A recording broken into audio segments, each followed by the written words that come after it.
Hello and welcome to our van life series. In this episode, we're going to talk about the best stoves for van life.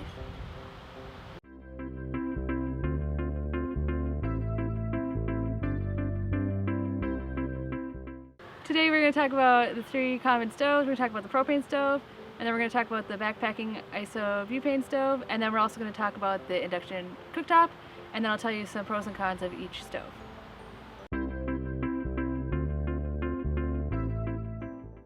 The first stove we're going to talk about is the propane camshaft stove. It is a 2-burner stove. We usually use it outside of our vehicle. We don't use it in the van because it's really big. And we usually use it in state parks, national parks, or city parks.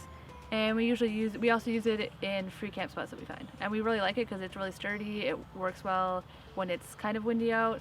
And it also can simmer food really well, and it can also boil food really well too. We really like cooking on the stove. It's Brandon's favorite stove to cook on of the 3 stoves that we do have.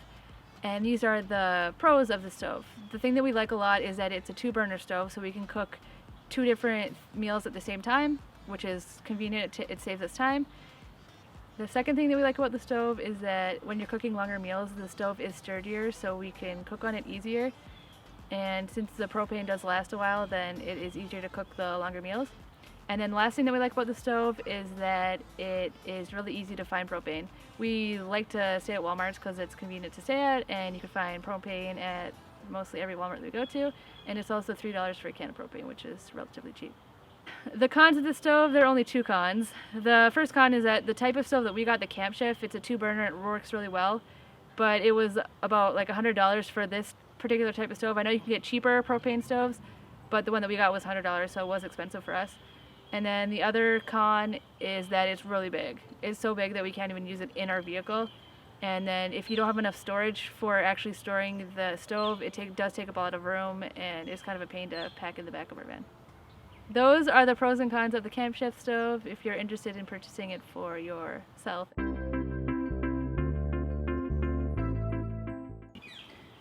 The second stove that we're going to show you is this small backpacking stove. It runs on butane.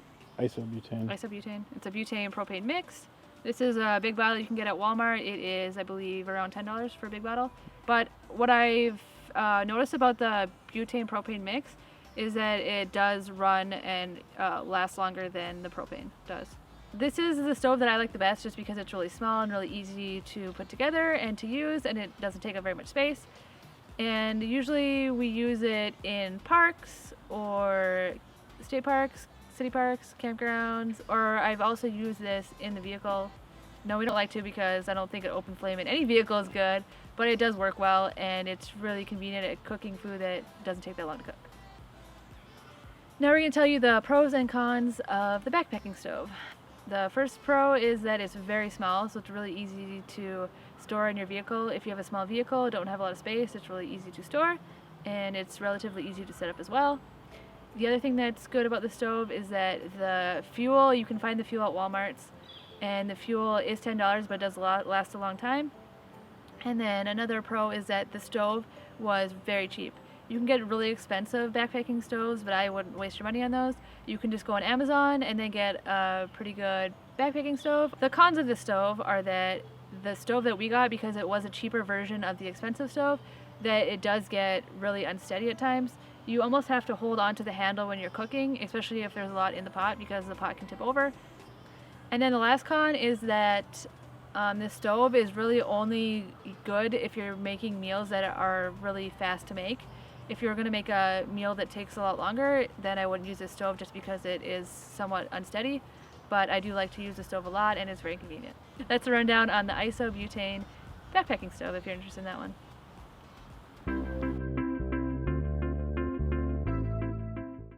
The last stove that we're going to talk about is the induction cooktop. This is the Gourmet induction cooktop, and we found it on Amazon. It was $40. This stove you have to plug into an electrical outlet, and we don't use it in our van because it would draw too much out of the battery, and it could potentially harm the battery. When we go to parks to cook, if we do find an electrical outlet, then this is the one that we will use. And it's very convenient, and it works really well. It's our preferred stove when we have electricity. Yeah, and we've used it a lot. We've found quite a few parks that do have electricity.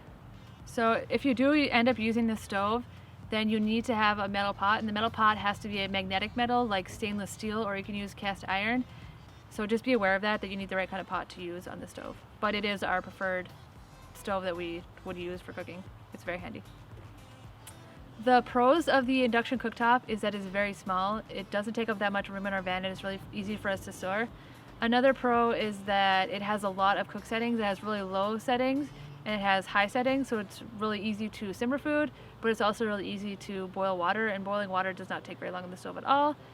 And then another pro is that you don't need to go and buy fuel for the actual stove. All you have to do is plug it into electricity, and if you go to a park, the electricity is free. The last pro is that it is not that expensive at all. We found one on Amazon that had a really good rating, and we think it was around $40 to $60 for the stove, and that's all that we had to buy when we got it. We don't have to buy fuel or anything, so it's pretty inexpensive.